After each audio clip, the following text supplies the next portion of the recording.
Hi guys, my name is Chris and you're watching Wrestling Today. So let's start with WWE held Bad Blood at Atlanta's State Farm Arena, and many fans were curious about how the Hell in a Cell match would be handled.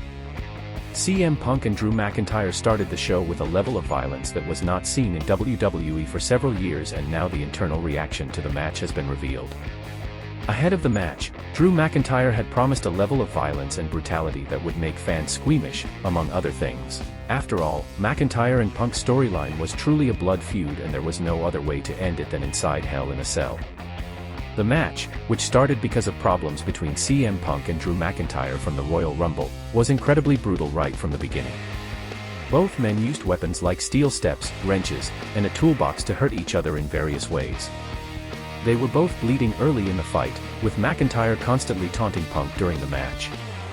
The action was fierce, and fans were excited as both wrestlers gave it their all. In the end, CM Punk won the match after hitting the Scottish Warrior with a GTS, using a chain wrapped around his knee to ensure it had a more devastating impact. PW Insider reports that WWE officials were very pleased with the Hell in a Cell match between CM Punk and Drew McIntyre.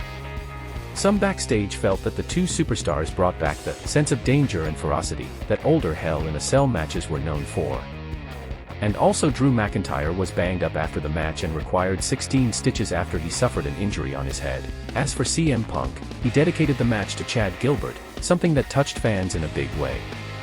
Nonetheless, CM Punk and Drew McIntyre's match will go down in WWE history as one of the best Hell in a Cell matches of all time, and that's all that truly matters. Do you believe Drew McIntyre and CM Punk's Hell in a Cell match was the best of its kind in many years? Please share your thoughts.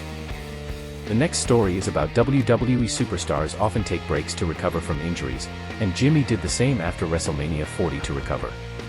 After being away for a long time, he made his return at the Bad Blood event this week. Following his return, Jimmy broke his social media silence after almost 19 months as well. During the main event of the Bad Blood event, Cody Rhodes and Roman Reigns faced off against Solo Sikoa and Jacob Fatu in a highly anticipated tag team match. As the match neared its end, Reigns and Solo were battling it out. Just when Reigns was about to hit a spear, Tama Tonga and Tanga Loa interfered, distracting him and giving Solo a chance to regain control. Suddenly, Solo noticed someone wearing a hoodie and bandana, who dealt with the Tangans. It was then revealed to be none other than Jimmy, as Solo looked like he had seen a ghost.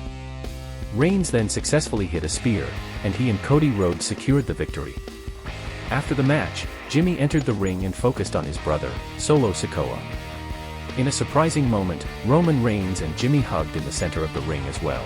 Following his incredible return, Jimmy took to his Instagram and broke his silence on the matter, as he simply stated that he was home again as he uploaded a photo of himself with Roman Reigns embracing.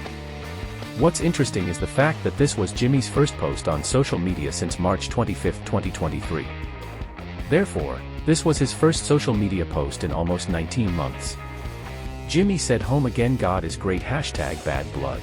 We'll have to wait and see how WWE decides to book Jimmy in the coming weeks, now that it's clear he has fully aligned himself with Roman Reigns in their battle against Solo Sikoa and the rest of the new bloodline.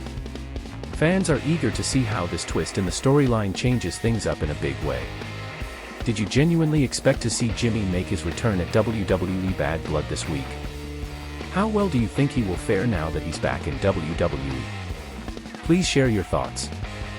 The final story is about WWE Bad Blood 2024 was a massive night for the company, and Atlanta's State Farm Arena played host to the historic event. After the card already blew the roof off the building, the final match of the night did not disappoint. The match began with Cody Rhodes and Jacob Fatu, but it didn't take long for Solo to tag in, followed by Roman. Solo and Roman clashed, with Sikoa gaining the upper hand as he sold in the corner for a hip attack. Jacob Fatu then received the tag and delivered a hip attack as well. The taunting of the original tribal chief continued as they inflicted damage on the former Shield member.